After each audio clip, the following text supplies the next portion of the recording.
Peace be upon you. Dear viewers, in the last episode, we saw the incredible length of the genome in the human body. Today we'll see what's even more amazing. We'll see how this genetic material is translated into fat, flesh, and blood, another evidence for design by Allah who perfects everything. The topic is not easy and may seem dry and scientific at first, but it is very important. I highly advise you to be patient till the end and the benefit will be great, Allah willingly. We will give a simple analogy and then apply it to our bodies.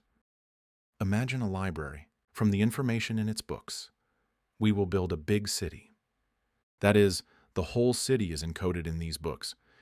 Each book contains a workflow for building one of the building units: bricks, arches, columns, beams, wood, planks, blocks of marble, and so on. It is not allowed to take any of the books out of the library. So, the library staff make copies of the books and deliver them to workers outside the library.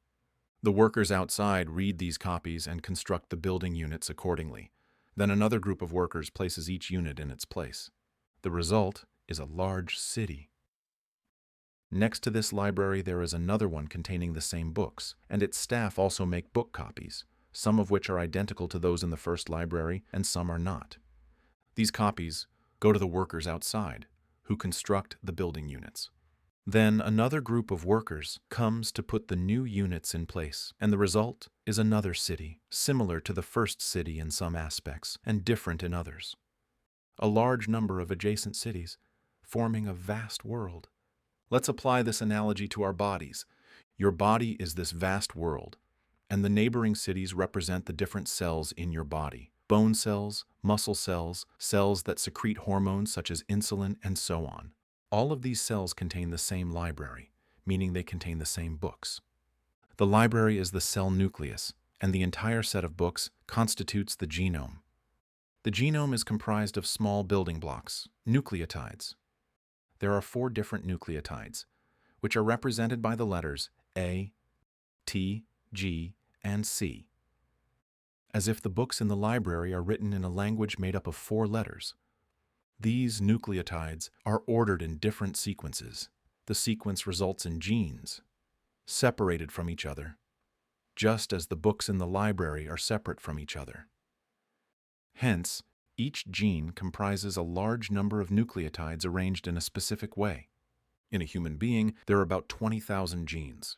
Each gene is translated into a specific protein, just like a book is translated into a specific building unit, a brick, arch, etc. For example, one gene is translated into insulin, the blood sugar regulating hormone. Another gene is translated into collagen, which is the building block of bones and skin. All of these are proteins. How is a gene translated into protein? A gene is like readable letters, and a protein is actual matter, built from amino acids, i.e., a group of amino acids linked together form a protein. What is this process that acts like an intelligent entity, reading the letters, decoding them, and making proteins accordingly? Readers, RNA polymerase, target the specific gene to be translated. These readers are a group of molecules which unwind the 2 strands of DNA, transcribe one of them, and form a complementary RNA strand. These molecules that resemble hammers are the different nucleotides found in the cell nucleus, which the readers arrange in order according to the gene, i.e., the RNA polymerase uses the gene as a template to form the RNA strand copy. For simplicity, let's say that the RNA strand is a copy of the gene, just like the library clerks. In our example, copy the books. All of this takes place within the cell nucleus, i.e., inside the library. Next, the copy leaves the nucleus, and a worker that, in the cell, is called a ribosome, comes to read the copy and build according to its instructions. Herein lies the complexity of converting the copy into proteins.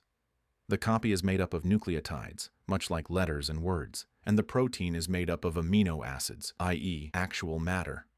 How will this worker, the ribosome, build a protein by reading a nucleotide strand? There are molecules called transfer RNA, tRNA, which bind to the RNA copy, much like Lego, from one side and carry an amino acid on the other side. Each tRNA carries a different amino acid. The ribosome arranges tRNAs according to the sequence of the copied strand and connects the amino acids together at the other end to form a long chain of amino acids. This chain then detaches and undergoes many modifications in order to produce a specific protein. Hence, we can say that the protein product is encoded in the genome, i.e., the information necessary to produce it is stored in the genome, in a special language which needs transcription readers to decode it. After the protein, the building unit, is formed, special molecules deliver it to the appropriate location in the cell, just like the workers who place building units in their designated place in order to build the city. For example, there are proteins that aggregate to form bundles, which in turn form what looks like a road network for intracellular transport. Other proteins are stored inside large vesicles and are, in turn, transported by other proteins, motor proteins using the cellular road network. Everything is guided to its proper place. Our Lord is He who gave each thing its distinctive form and nature, then guided it. It's all encoded in the library books, i.e., in the genome. The road networks transporting and transported proteins, RNA polymerase in the nucleus, ribosomes, etc. Everything needed to build the city, the cell, is in the library, the genome. Okay, what makes a skin cell, for example, different from a pancreatic cell even while they both use the same library and books? It's because the library clerk in the skin cell makes a copy of the collagen book, i.e., the collagen gene, which helps to strengthen the skin, while the library clerk in the pancreatic cell makes a copy of the insulin gene secreted by the pancreas. Since your body contains many different types of cells, each type with its many details, the genome contains a massive amount of encoded information, more than 3.5 billion base pairs, meaning more than 7 billion nucleotides. In other words, if we imagine a sheet from the city blueprint packed tightly with nucleotide symbols, as in the figure, we would need about 2.7 million papers of this size to write the genome information contained in a single cell.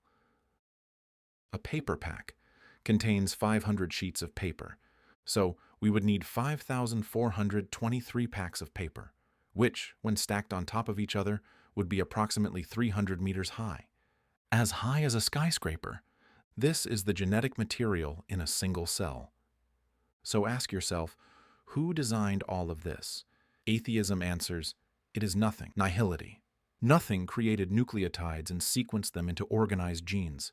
Nothing compacted this vast amount of data, encoded it, and packed it into a minute nucleus. It is nothing which produced the readers that head to a specific gene and copy it. Moreover, it is nothing that moves the copy out of the nucleus into the cytoplasm. Then, nothing creates the ribosomes to decipher the genetic code by translating, with the help of tRNAs, what resembles a sequence of stacked letters into the required protein. Then, nothing carries the produced protein to its proper location in the cell. It is nothing which creates the transported protein, the motor protein, and their cellular road network. It is nothing that produces all that and produces it all by chance. Don't you dare think that any of this needs a great, all-knowing, capable, and wise creator who has perfected everything. Rather, it is just a matter of time. Billions of years for nothing to try out all the probabilities in confused randomness, produce all this from nothing, and organize it in this splendid order. You know, dear viewers. While preparing the episodes of The Journey of Certainty, it's only when I got to the examples of fine-tuning in creation that I froze, hesitated, and ran out of words. Because, in truth, while I sense the greatness of Allah in every detail of His creation, I do not relish the idea of trying to persuade anyone that all of this obviously requires a creator. Yet I do it, to be free from blame before your Lord, and so that these might also become mindful of Him. May the peace of Allah be upon you.